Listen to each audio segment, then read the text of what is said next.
அரசாங்கம் ஐயா அரசு சரியான நடவடிக்கை தான் எடுத்துட்டு இருக்கான். ஆனா நீங்க எல்லாத்துலயும் அரசியலாக்குறதா அமைச்சர் ரகுபதி குற்றச்சாட்டு வச்சிருக்கு. இப்போ இது என்ன அரசியல் ஆக்கிட்டுனா கண்ணு விட்டு அழுதுறாங்க. நீங்க தான் பாத்தீங்க. எதுக்கு எதிர்க்கட்சி இருக்குது அவில இதே ஸ்டாலின் சொல்றாரு சட்டமன்றத்தில்.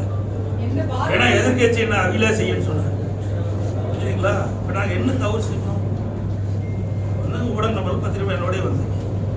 பிரதான எதிர்க்கட்சி ஏற்கனவே 31 ஆண்டு காலம் தமிழகத்தில் ஆட்சி புரிந்த கட்சி. இன்றைக்கு விவசாயிகள் பாதிக்கப்பட்ட பொழுது கண்ணீரில் தத்தளித்துக் கொண்டிருக்கிற பொழுது அவர்களுக்கு ஒரு நியாயம் கிடைக்க வேண்டும். அதற்காகத்தான் நாங்கள் வந்திருக்கிறோம். அரசியல் செய்யவில்லை. இவர்களை போல அரசு செய்கின்ற கட்சி அதிமுக கட்சி அல்ல. எப்பொழுதெல்லாம் மக்கள் பாதிக்கிறார்களோ, எப்பொழுதெல்லாம் விவசாயிகள் பாதிக்கிறார்களோ அவர்களுக்கு குரல் கொடுக்கின்ற கட்சி அதிமுக கட்சி. அது ஆளுங்கட்சியாக இருந்தாலும் சரி, ஆளுங்கட்சியில் இருக்கும்போது சரி, எதிர்கட்சியில் இருக்கும்போது சரி. ஆனால் அவர்களுக்கு வேற வழி கிடையாது. இது ஒரு சாயத்தை போச்சு பார்க்குறாங்க. என்ன உங்களுக்கே தெரியல. இப்போ காலையிலேருந்து வந்துருக்கு உடனே பத்திரிக்கை என்னோட தான் வந்துட்டேன். நான் அரசியலை பண்ணேன்.